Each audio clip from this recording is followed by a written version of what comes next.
Hey, I'm Will Wheaton, and I have just received a dump truck full of gold bullion to tell you to watch The Scene Snobs. Welcome, everybody, to Warp Factor Fiction, a chronological analysis of Star Trek on screen. This is episode 6. We are talking about Enterprise Season 3, the second half, episodes 13 through 24. I am your host, Mick Manhattan, joined by my co-host, Tommy. Tommy, that's right. I'm Captain Manhattan, joined by Ensign Tommy, and we are here to talk about this season.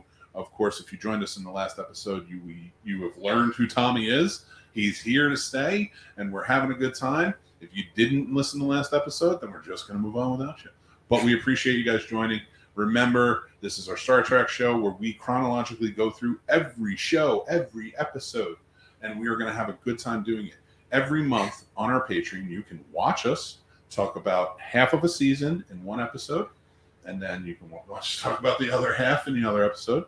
And then the next season in the next month. And we keep going until we get through it all. So keep joining us. And then head over to our YouTube, hit subscribe, hit like, and watch Quarter Impulse, among plenty of other shows. Quarter Impulse, though, is our companion series. It's 15 minutes here and there where we talk about different aspects of the Star Trek universe, of things we love or things that we really want to explore more of. Tommy, we are getting into Season 3. We're on the Xindi War. We're in the Expanse. They're traveling. It's heating up. We're in the back half of the season. You had some really cool insights in the last episode. I want to motor through. I want to talk about each episode and have a good time with it. But let's, before we get started, guys, make sure you go check out thescenesnobs.com. Follow us on social media. Make sure you go check us out on, where else should they check us out? Facebook, because sometimes we have lives on Facebook, Twitch, snobsmerch.com. Yeah, we do have some cool, and we do have some cool Star Wars merch. We have some cool Star Trek merch. We have some cool horror, everything. So go check us out there. Let's have a good time with it. It's all over the place. All right, let's get started, shall we? We're going to start with episode 13 of season 3 of Enterprise, and it is Proving Ground. Enterprise has picked up a trail of a tracking device Archer planted on a reptilian ship. There's a problem, however.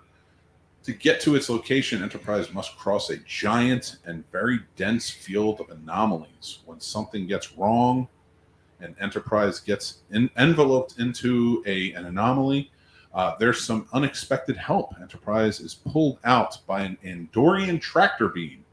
Commander Shran tells they are here to offer the help the Vulcans refuse. Weary of their intentions at first, Captain Archer still agrees on having the Andorians make repairs on Enterprise. Soon it becomes clear that the trail leads to Xindi testing site for the weapon that is to destroy Earth. Archer and Shran make plans to retrieve it. Anytime Shran shows up, I am 100% in. What did you think of this episode? I really liked it. It's a weird highlight character for me, though. I have Shran as the highlight character here. I do, too. Shran is... Honestly, if Shran's in the episode, Shran gets a pass. Because, yes, he's not a bridge crew. But he is such a mainstay. And the fact that Shran is the precipice to where how the Federation gets built. Now, granted, it's Archer that ultimately builds the Federation with the Vulcans, the Andorians, and the Tellarites. Yes. Oh, God, why am I losing it? And it's Archer meeting all of them and his relationships going forward with all of them that helps create the Federation. But Shran's relationship with them, I think, is really the precipice that highlights that, and that's why he is always the highlight episode. He's always the highlight character of every episode he's in for me. For this one, there is a big part of it. This was the one that the Andorians they steal the weapon, but it blows up. Basically, they have to let it go because it's going to blow up. because they want it because the Vulcans are being mean to them. Yeah, the Vulcan. Well, you were still you were prepping for this summer to watch seasons 1 and 2 because, of course, as we talked about in the last episode of War Factor Fiction, you were jumping in. You were my new co-host. Casey had to leave the Scene Snobs, which again he's my best friend. There's no ill will or hate there, and hey, listen, I'm wearing this hoodie that he gave me. I love the guy. So, but Tommy has stepped in and you're going to be watching seasons 1 and 2 over the summer while he's at his dad's visiting. So, with that being said, you don't know Shran that well yet. This is actually your first introduction to Shran, really. I've seen him before because, I've watched a little bit of it with you. Yeah, I mean, you've seen episodes when I was watching it, but no, for sure though. This was an episode that I thought was really good. It expanded on Archer and Shran's relationship in a big way. I have this in top 5 for this half, but not top 5 season. For the full season, I have it top 5 in this half, but not top 5 for the entire season. I love that.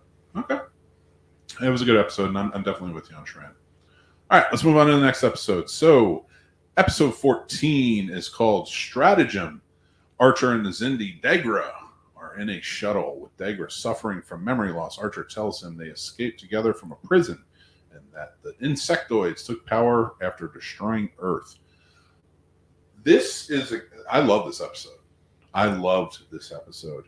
To give everybody sort of a backstory of what happens in this episode, because it is more than meets the eye. They captured Degra on a ship. Degra becomes a very integral character for the rest of the season. He is part of the Primate Xindi, and he becomes an influential voice. He created the weapon. He designed it and created it. And so when they capture Degra and his crew, they decide to concoct this plan that it's 5 years, 7 years, or whatever it is. 3 years, I believe. Was it 3? I thought 5 for some reason. But for 3 years down in the future, they escaped this insectoid prison colony. They were cellmates, and they're traveling. When all really was a ruse, they're actually on the Enterprise, and they're tricking Degra to try and figure out where the weapon is being stored. It all goes awry. Degra has his issues believing Archer, and it comes around, and ultimately, this is where the relationship between Degra, the whole purpose of this episode is to build the relationship between Degra and Archer. But the thing is that Degra doesn't think he's actually ever met Archer, because remember, they bring him back to the ship, but they don't remember anything about it. They wipe their minds at the end, yeah. Because they continuously wipe the mind. Yeah. Because sometimes they don't get the information, so they wipe the mind. And then just restart, yeah. No, and it becomes a big thing, and then at the end, they re-wipe them, let them go, once they find out the coordinates. Azadi Prime, which is where the weapon is actually being held, not just the test site. Yep. And that is what keeps making him doubt, because he made it sound like, oh, we're on Azadi Prime hiding out, come meet us. That's where the colonies are. And he's like, no, that's not where the colonies would be. That's not it. That's where we're hiding the weapon, No, because he's like, there's an insectoid deuterium factory on Azadi Prime or something. Yeah. What did you think of this episode? I liked it. I have it in top 5. Same thing with 13 top 5 here, but not top 5.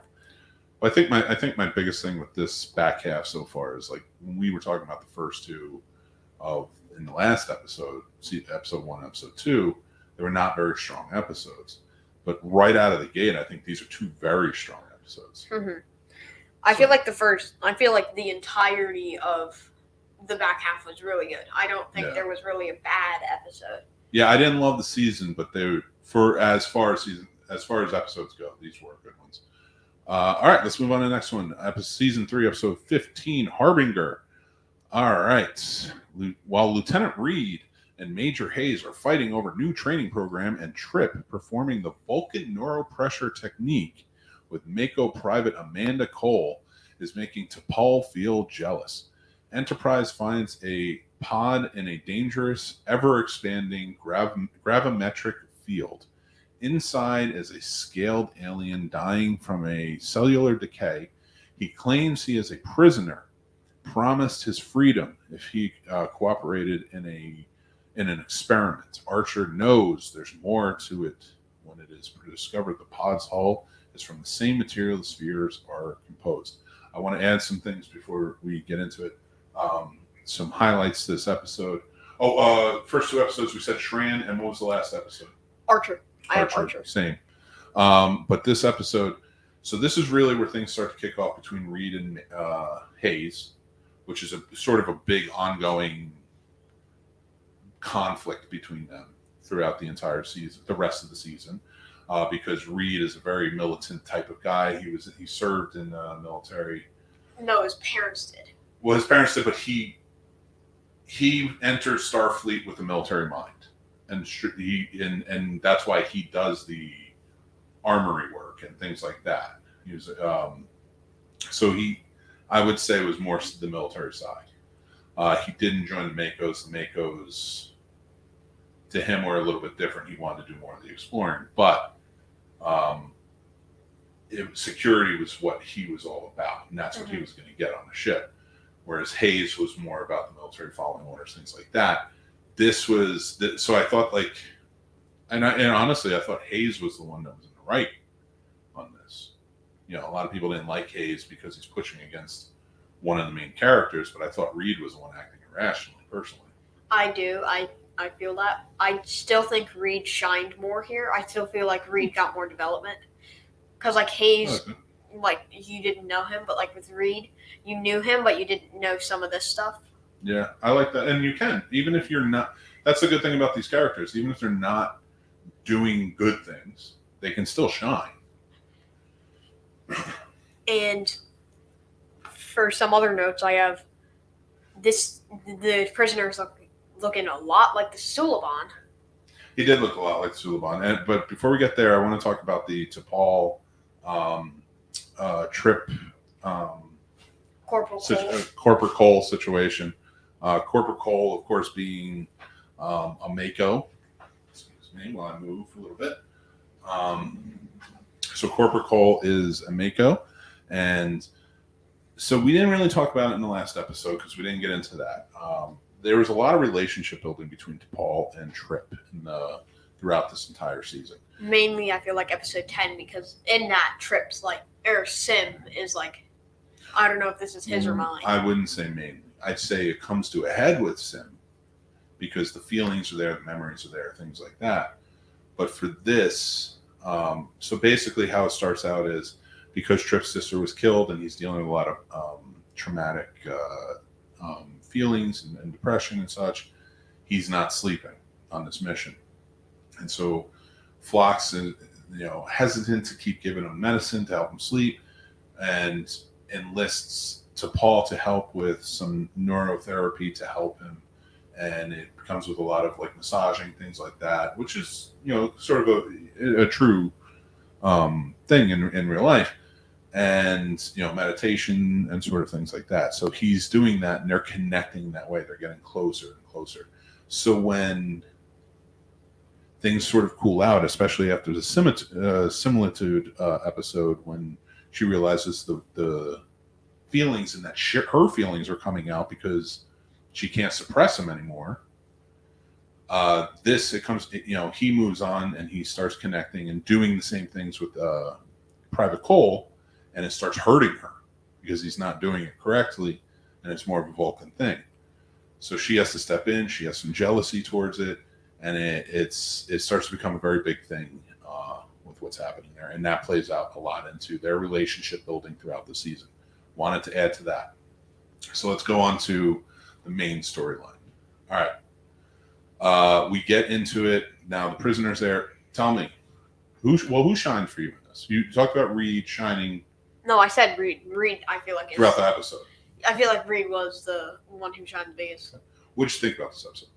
I liked it. I don't have it top 5, but it's No, I wouldn't have this at the worst episode. No, it wasn't a bad episode. It just wasn't one that really stuck with me either, honestly.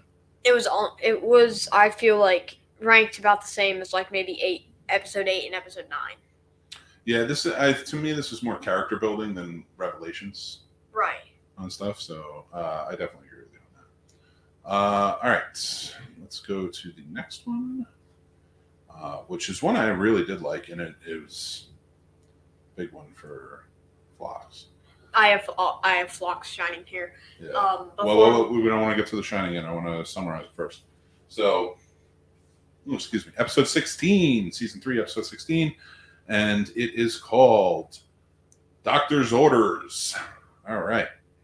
While traveling to Azadi Prime, where the weapon may be being held, the Enterprise needs to cross a trans-dimensional disturbance phenomenon that could kill the humans. Dr. Phlox proposes to put the crew in a coma for 4 days while the Enterprise travels through the phenomenon in impulse. In the middle of the journey, Dr. Phlox hears weird noises, and T'Pol helps him to stay in the command of the ship. When they realize that the disturbance is longer than expected, Dr. Phlox needs to activate the warp engines to save the crew. This is before we get into it a little bit, and I'm going to ask you how you felt about this episode. This is an episode where it is very much just Phlox. Now, we do have an Archer, and now it's Phlox's mind playing tricks on him. Of course, Paul's there. She is very much a voice of reason with Phlox throughout it. And I liked her kind of change throughout in personality because she becomes increasingly more irrational as they go on. And Archer does show up, but he's a figment of Phlox's imagination. But Phlox and how he deals with things throughout this is very well done. Phlox shines in this. I think we both agree on that. But I would love to hear what you think about this episode. Who needs a skeleton crew when you have Phlox? I love that. That's a good one. I'm going to leave it at that. Who needs a skeleton crew when you and even at the end when he realizes that T'Pol was under too the whole time, and that it was him just reasoning the whole time. I loved it. So who needs a skeleton crew when you have Phlox? You really don't. Phlox will take care of everything. I mean, the guy is not only the best doctor, in my opinion, because he learns everything. He has all of these things, but he learned how to be an engineer and handle the warp and save them in minutes because he's just that guy. I really he just read the manual. Wait, you want me to read the manual? Yeah. And he reads the manual and gets to work. Yes, he does, and I love that aspect of it. I started thinking T'Pol wasn't actually during the engineering because T'Pol usually helps with engineering, so she would know it. But she kept saying no. And she's like, wait, she wouldn't put her hands on anything. I agree. Yeah, I love that. That's a great observation. Nice, dude. I love that. Because earlier and later in the season, she always goes down to help with engineering. Yeah, I noticed that as we got into the engineering, and she wouldn't touch anything, and she was like, I don't know, but also her increasingly, I knew she had time suppressing her emotions, but she was increasingly becoming erratic. It was becoming very weird. All right, we're gonna move on to the next episode 17 from season 3. Probably Tommy's favorite. We'll get into it. It's called Hatchery. And it is the Enterprise finds a Xindi ship crashed on the surface of a planet. And while the team led by Captain Archer is investigating, they meet the insectoid Hatchery in a compartment protected by heavy and reinforced bulkheads. Reed realizes that the air inside is breathable, and the group removes the helmets, the breathing apparatuses. But Archer is hit by a sort of substance on his face and sent to sickbay. After the examination, Dr. Phlox realizes that no damage was caused to Captain Archer, but the crew notes that he becomes obsessed to save the insectoid offspring, claiming humanistic reasons when he orders to give 1/3 of the supply of antimatter to restart the reactor of the Xindi ship to maintain the life support system of the Hatchery. T'Pol questions his command and is confined to her cabin. Then Reed and Trip and Dr. Phlox are successfully dismissed, and the senior officers decide and only mutiny can save the Enterprise. Real quick, I want to take a minute. And based on last episode and this episode, I read a lot of these summaries off of IMDb. And Claudio Carvalho from Rio de Janeiro, Brazil. I don't know when you wrote these, but these are very good storyline summaries. Thank you so much. I'm reading yours, and I appreciate you adding them. Now, Hatchery is a very good episode. I liked it a lot. For me, the one that shines here the most, I thought, was T'Pol. I would love to hear what you think. I had Archer. It's funny. We talked about this in the car when we were driving after we had watched it. We watched this one together again. Like, I watched it again. I watched it with you. And in the beginning of this episode, when he is first sprayed, and he's like, "No, we got to try and save them." That was a very Archer thing to do. Yes, that was Archer, and then he gets obsessed. Like, yeah. Oh, who cares about Earth? We can use these guys. These guys are more important. Exactly. Like, I don't care about my crew. Then it's like, okay, this is an Archer. I wrote down on other things as mutiny because they just mutiny. Yeah. Yeah, they do mutiny. They have to mutiny because he is compromised. And Hayes was really good in this too, because Hayes was following orders to the T, and I do like his interaction with Malcolm and this Malcolm Reed. Because like in it, they aren't really fighting anymore. Because they're at odds, but they're not fighting. But like at the end, it seemed like they were a conversation, like they're friends. Like because Reed's like, because it's Hayes is like, why'd you do this? Reed's like, because he's not, because like something happened. Hayes is like, why didn't you just tell me? And then they're like, why? Yeah. Because because then Reed says, because we didn't know if you'd take because we couldn't have you taking the captain's side. Mm-hmm. And then Hayes said, yes, I probably would. Yeah. No, and I like that. So what do you think of this episode, though? I know you said Archer shined for you. I think T'Pol shined for me. I have this at top 3. I don't know if this would. I don't top think 3 of the season, or the back half of the season. Back half. I have this top 3 of season as well. Okay. Just barely though. All right. Next one is episode 18 of season 3, Azadi Prime. All right. Enterprise has finally arrived at Azadi Prime, the suspected location of the Xindi weapon, only to find it protected by a very sophisticated security grid. There's one way to pass it, by using the insectoid shuttle. Mayweather and Trip visit the planet, find out the weapon is indeed there. To destroy it, the shuttle must be sent back for a one-way trip. Mayweather and Trip are prepared, but Archer decides he should be the one to sacrifice himself. Then he gets a visit from Crewman Daniels, the time agent. He tells why the Xindi want to destroy Earth and urges him to reconsider his decision. You know what? There's a lot of revelations in this one. That kind of explains the whole story. And before we get into it, to me, Archer, of course, was the one that shined the most in this one. This is a very Archer episode. I loved. This is the only episode where Daniels really showed up, and I'm like, okay, cool. I was like, you're actually doing something that's helpful, because he finally tells them, like, Archer's going to sacrifice himself. He's going to blow up the weapon. Weapon's not there when he gets back. And Daniels, of course, takes him and says, you got to talk your way out of this. You have to be diplomatic. You can't fight your way out of this. We need the Xindi to be on your side. It's not their fault. They're afraid too. They think you're going to destroy them. And that's what they're being told. So it added a lot of layers, changed things up a bit, changed relationships. What did you think of this episode? I liked it.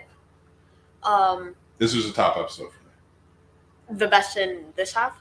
I don't know if it's the best. I'm gonna kind of revisit after we go through it, but this might be top 5. It's not top 3. I didn't like it as much. I don't think I like it as much as you did. Okay. It wasn't a bad episode though. I'm never gonna be upset if you don't like what I like.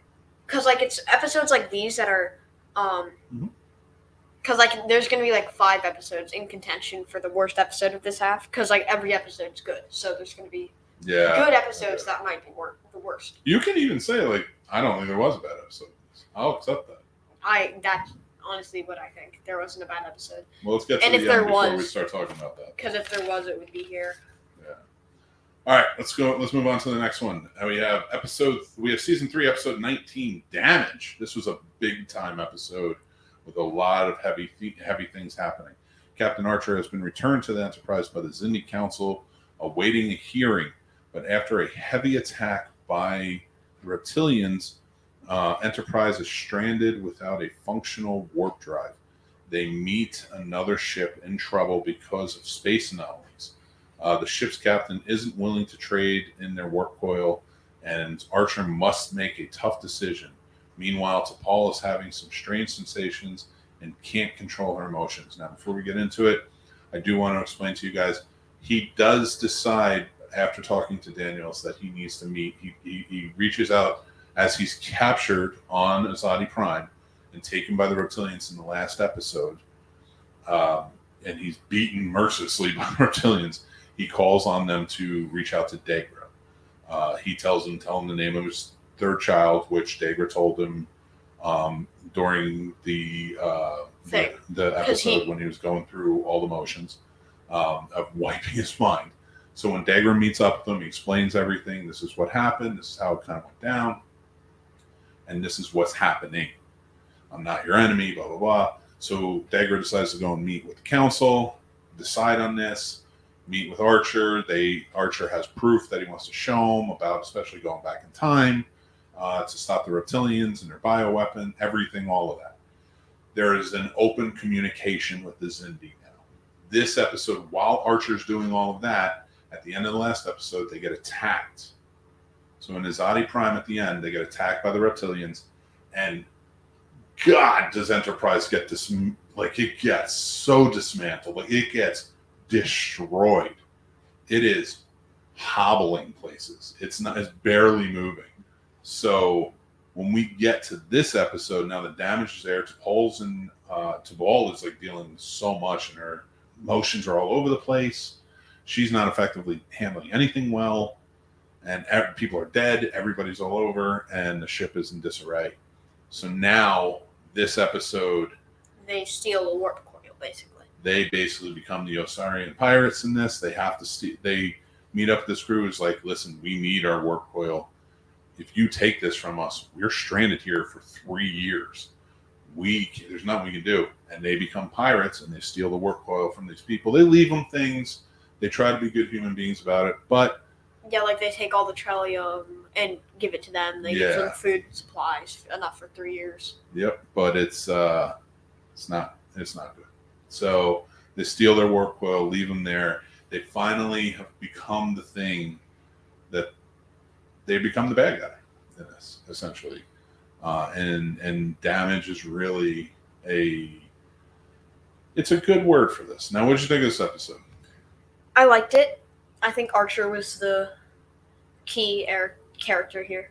I see T'Pol for me, and it's only based on performance. I really liked her performance in this. I thought she did a great job with it. I do as well. I only say Archer because he had 2 things that he had to do. T'Pol was only dealing with the Trellium. Yeah. He had to steal the warp coil, and he had to deal with the Xindi Council. Sure. Yeah, I like your choice. I'm going with T'Pol. It was more my personal choice, but I respect your choice. And this was another thing that was kind of like Mission Impossible, because if you remember Trip, then I believe it was Hayes, but it was someone, like there was like the laser thing. They had to shut it off to grab the coil. Yeah, that was a good one too. I think they did it better than the first episode. Yeah, they definitely, by this point, they had learned a lot. All right, so LeVar Burton directed this next episode again, season 3, episode 20, The Forgotten. All right. Enterprise has arrived on time for the appointment with Degra. Captain Archer invites them to their ship while he does his best to convince both Degra and Jannar that the destruction of Earth is actually part of the grand scheme of the Sphere Builders to conquer the universe. While Jannar remains reluctant, Degra seems to be slightly won over. Trip Tucker is having a hard time keeping Enterprise in shape and is also having difficulties with writing a letter to the parents of crewman Taylor informing of her death. Then trouble arises when out of the blue a reptilian ship arrives. What did you think of this episode? I liked it. it definitely expanded more on the relationship between Degra and Archer. I think Trip for me shined in this one. I have Archer. You have Archer in this one too. But it's because like one of the notes I had, like, are the Xindi good now? Like, are they good guys now? I think they're coming around. I think you're kind of learning more. So I get that. I get why you do that. But so tell me more. Like, what do you think about this? So what else about this episode really stood out to you? How Degra quickly killed a reptilian ship who... He did, yeah. He did take that. Oh, I forgot it was Degra who took him out with his ship. Where, like, I would think usually he would not. I feel like usually he would take the Archer. He would usually take out Archer. Yeah. Next episode is Season 3, Episode 21, E Squared. That is, to get through their appointment with Degra on time, Enterprise must pass a subspace corridor, which is guarded by the aggressive Kobalans. Just about to make an attempt, the Enterprise is stopped by Enterprise. Their Captain Lorian tells them crossing the subspace corridor will put Enterprise 117 years back in time, and that his crew all are descendants of the original crew. He wants to make some modifications to the ship so the time shift will not happen.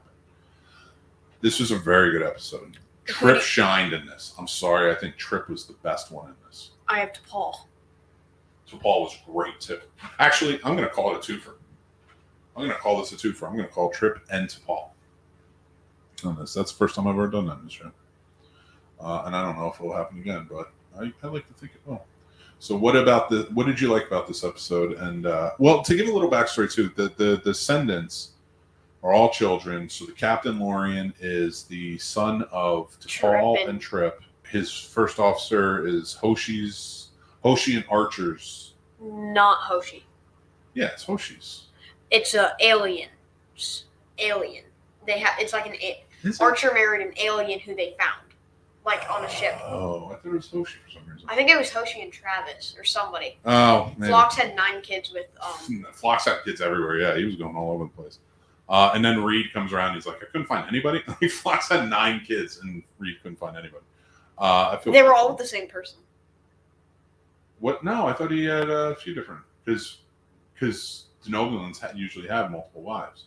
All right, well, we'll figure it out. Maybe. I don't know. Yeah. I thought it was all with Corporal Cole. I thought it was a cool episode to kind of shine down, and it opens it up for where Season 4 goes in the beginning.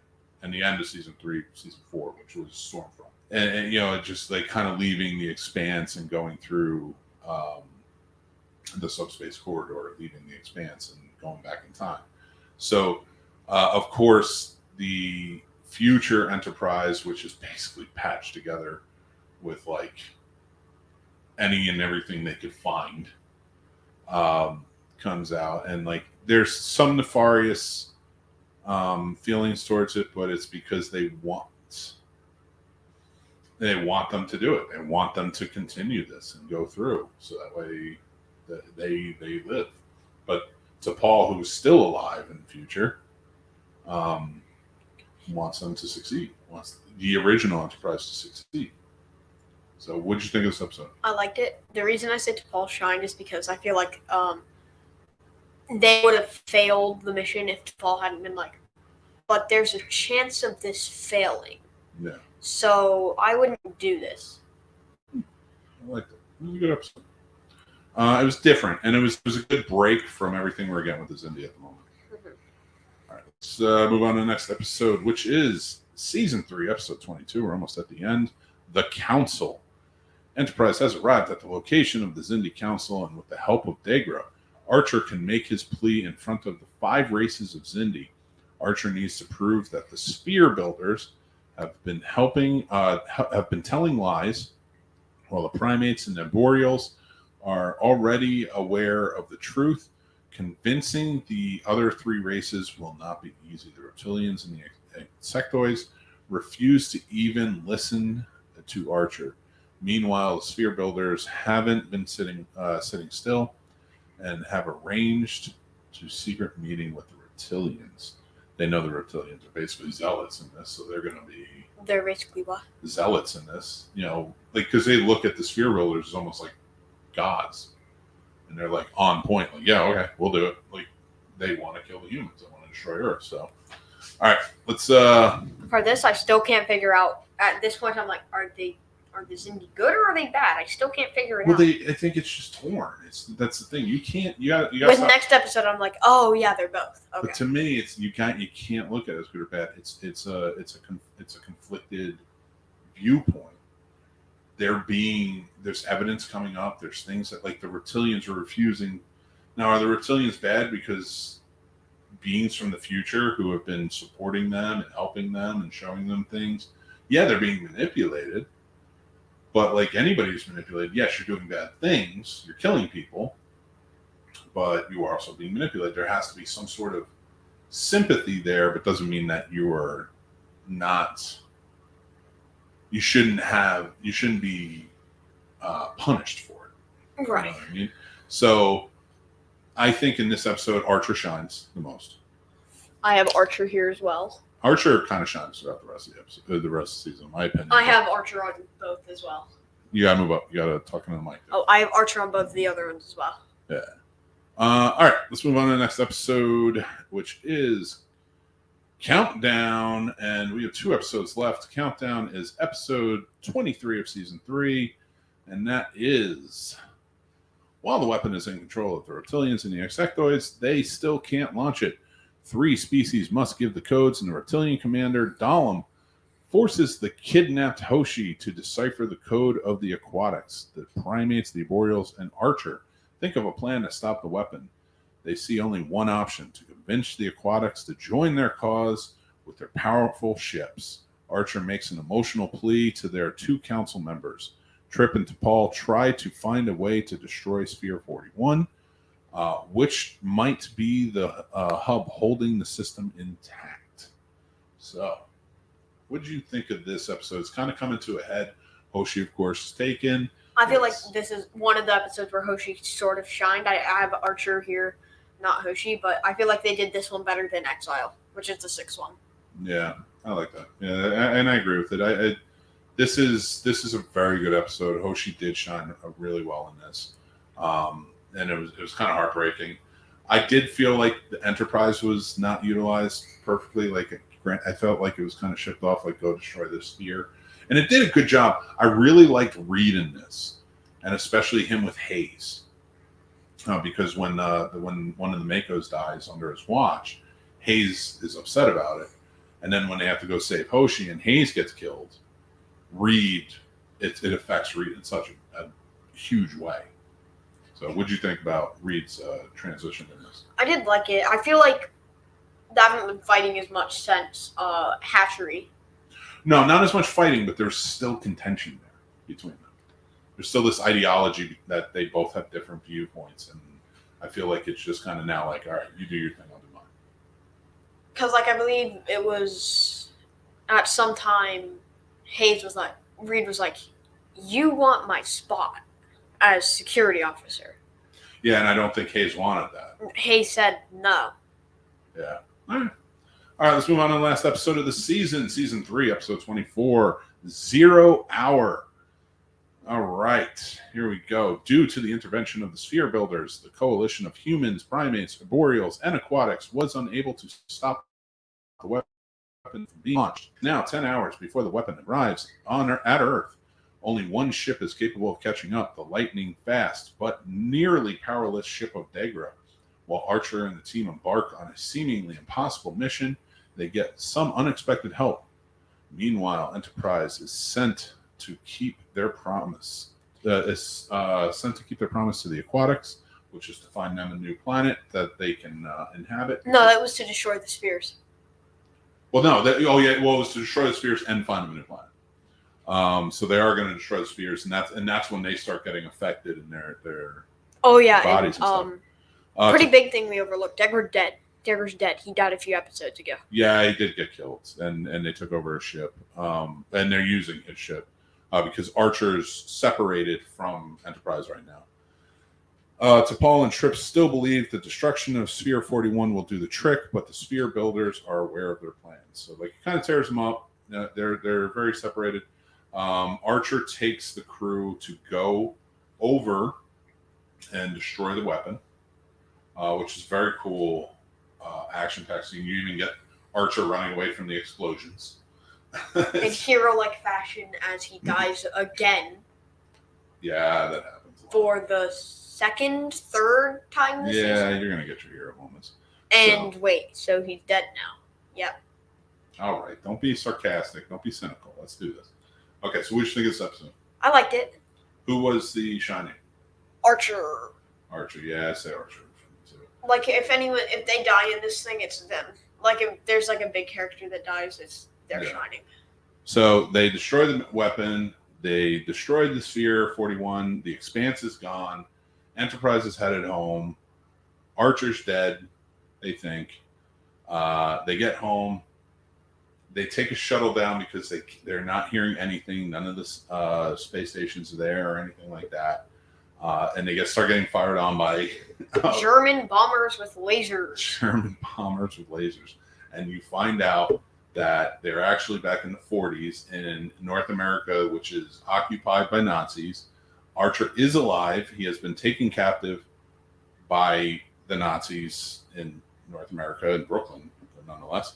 And that is where we're going to stop here on talking about the season, and because that's where we pick up with season 4. But let's get into talking a little bit more about this back half of season 3 and the season in the whole.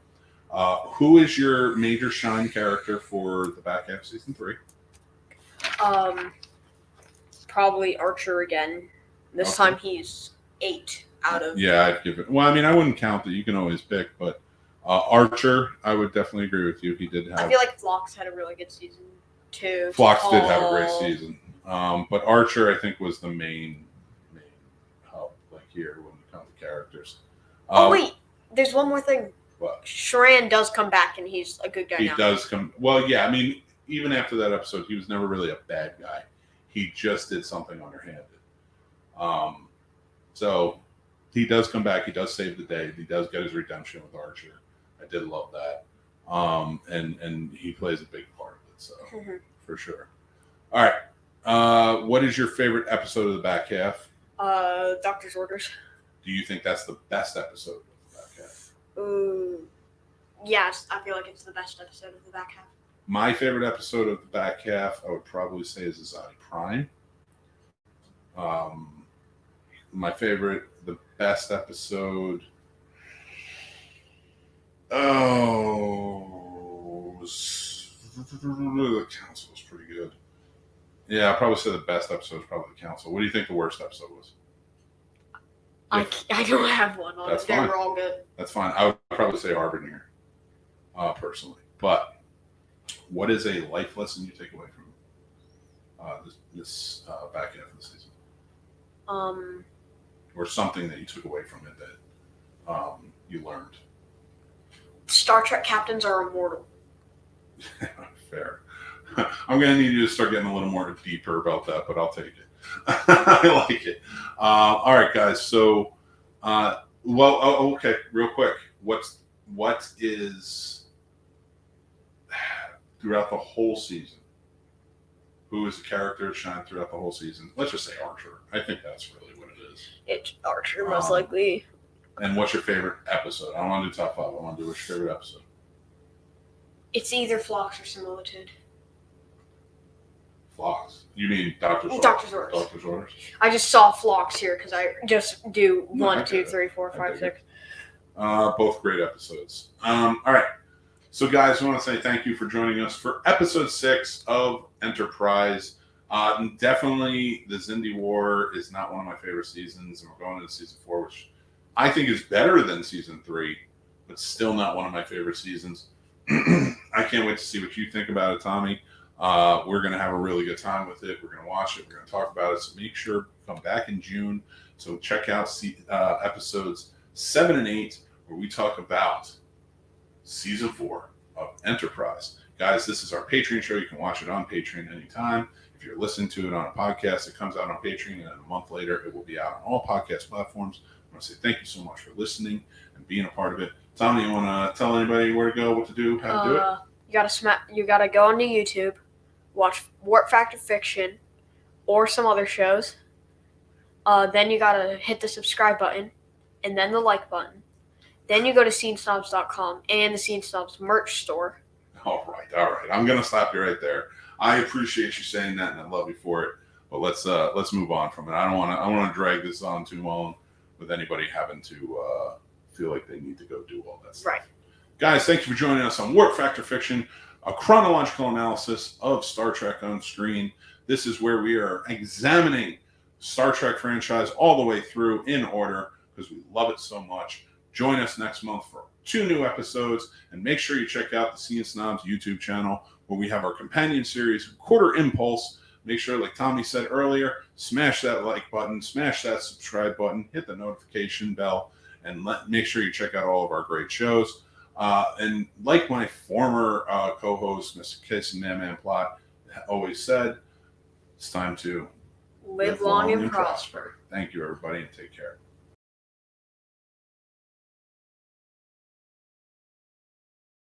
Don't you just hate those ads where you have the celebrities wearing clearly Photoshopped shirts? Yeah, me too. That's why I'm not a celebrity.